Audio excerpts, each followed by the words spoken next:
Hello friends, study classes में आप सभी लोगों का बहुत बहुत स्वागत करते हैं। फ्रेंड्स, आज की इस क्लास में हम लोग बहुत ही इंपॉर्टेंट टॉपिक डिस्कस करने वाले हैं जो मेटलर्जी से रिलेटेड है।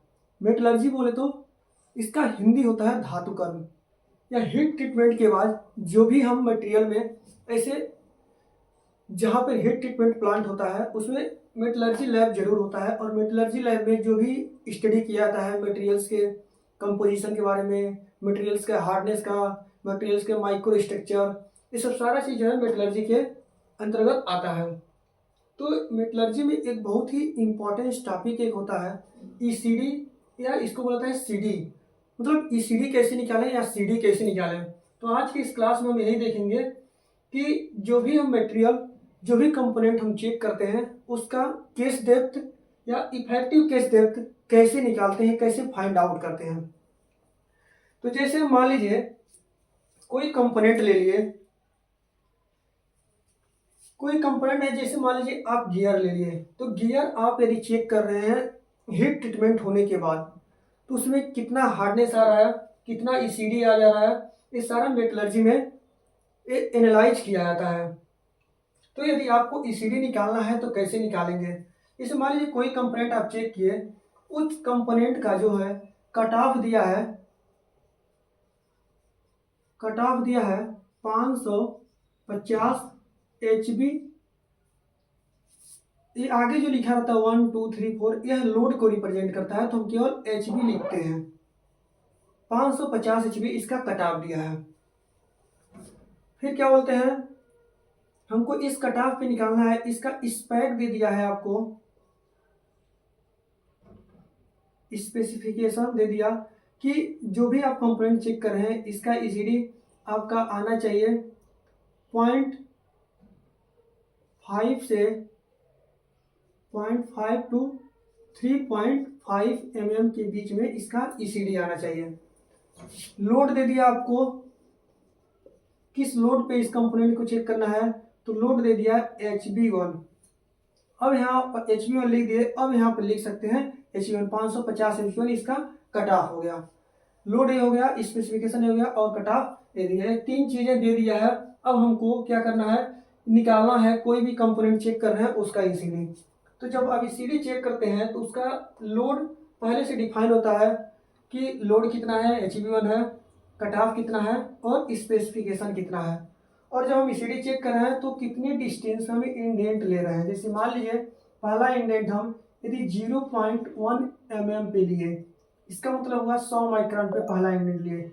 दूसरा इंडेंट लिए 0.2 mm, फिर 0.3 mm, 0.4 mm, 0.5 mm, 0.6 mm, 0.7 mm, 0.8 mm, 0.9 mm and 1.00 mm। इतना पे हमको इंडेंट लेना है। अब हम इंडेंट जो ले रहे हैं उसका हमारा इंडेंटेशन वैल्यू कितना आ रहा है, इसके इंडेंटेशन वैल्यू को इसके हम आगे लिख लेते हैं।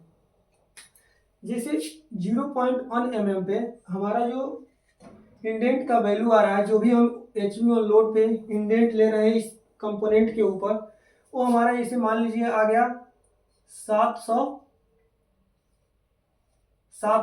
HB1। यहाँ पर आ गया हमारा 670 HB1।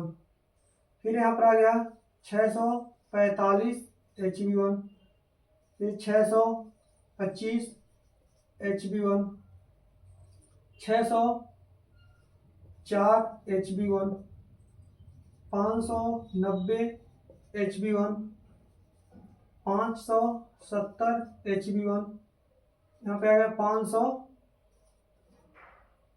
560 HB1 और यहाँ पे आ गया हमारा 545 HB1। फिर यहाँ पर आ गया हमारा 524 HB1। इस तरह से कुछ हमारा इंडेंट आ गया। अब हमें बोला जा रहा है कि इस कंपोनेंट में आप ईसीडी निकालिए या सीडी निकालिए। तो इफेक्टिव केस डेप्थ इसका फुल फॉर्म होता है effective case depth. Effective case depth, या इसी को बोला जाता है, इतना शॉर्ट फॉर्म में सीडी की ओर बोला जाता है, केस डेप्थ या इफेक्टिव केस डेप्थ। जो मतलब हम हीट ट्रीटमेंट किए हैं, हीट ट्रीटमेंट का हमारा इफेक्ट पार्ट के कितने डेप्थ तक पहुंचा हुआ है उसका हमें फाइंड आउट करना था वैल्यू। तो इस तरह से हमारा 0.1 एम पे 700 HB1 आ गया, 0.2 पे 670 HB1, 0.3 पे 645, 4 पे 625, 604, 590, 570, 560, 545 और 524।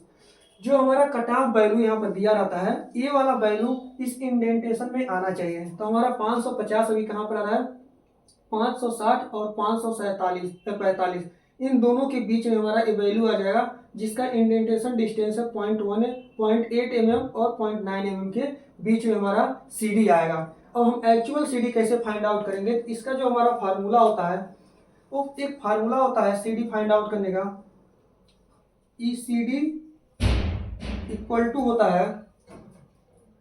अब हमारा जहां पर कट ऑफ वैल्यू आ रहा है, इन्हीं दोनों का हमारा काम है, इन दोनों वैल्यू का काम है और इसका काम है।